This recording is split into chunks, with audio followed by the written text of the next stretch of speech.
Mpendwa mtazamaji na msikilizaji wa World Jesus TV, hongera mahali pote ulipo unapoendelea kujitoa mtu wa Mungu kusoma maandiko matakatifu na kuyaishi, na zaidi ya yote pia kuyahubiria wengine, kuandaa kwa ujio wa Yesu. Mungu akubariki.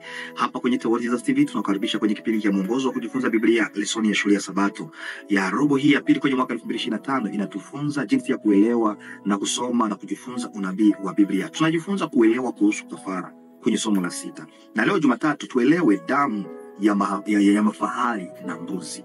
Damu ya mafahali na mbuzi inamaanisha nini na maana yake nini?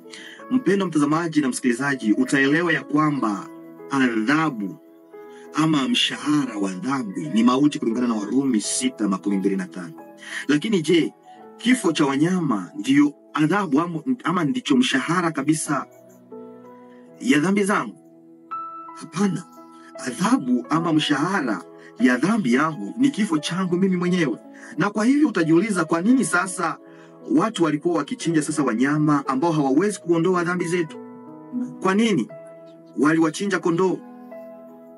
Nitakusihi kusoma pamoja nami kwenye Waebrania 10:3-10 na tuangalie kifungu hiki kinatufundisha nini kuhusu kafara ambazo watu wa Mungu walitoa katika Agano la Kale, na ikawa wenye dhambi hawakuweza kuokolewa kwazo. Kwa nini walizitoa hasa? Swali nzuri muhimu. Mungu atuongoze katika somo la leo. Tumkaribishe Roho Mtakatifu.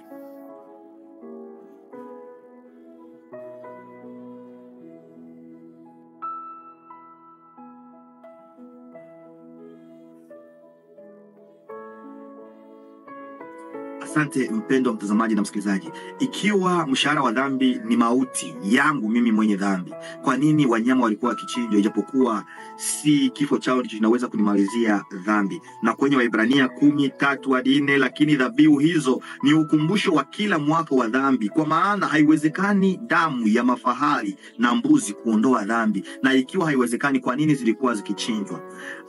Mpendwa mtazamaji na msikilizaji, utaelewa ya kwamba wanyama hawa walikuwa ni alama, niseme ni ishara ya kifo cha Yesu Kristo cha ukombozi.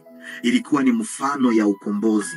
Ilikuwa ni kama mwandishi ametoa mfano kama tiketi ya msijui ni ya meli ama ni ya basi ama ni bie ya avion ambayo unailipa, na unapoilipa unakuwa na umekuwa na uhakika ya kwamba siku fulani ama tarehe fulani utasafiri. Unapokuwa na hiyo ticket, sio kwamba umesafiri, lakini ni uhakikisho ya kwamba utasafiri. Mpaka uingie kwenye chombo hicho ambacho utasafiria ndicho utasema kumbe sasa imefika kwa kazi ambayo ingalifanya. Ni hivyo ndivyo ilivyo. Kwa maana mengine naweza kuelewa kwamba wanyama wale ambao walikuwa wakichinjwa dhabihu ya kafara walikuwa ni alama ama aina za kifo cha Yesu cha ukombozi. Ilikuwa ni mfano hadi Yesu alipokufa kikatili na bila haki kwa ajili ya dhambi za ulimwengu. Kila mnyama aliyetolewa dhabihu aliashiria kifo hicho mbadala.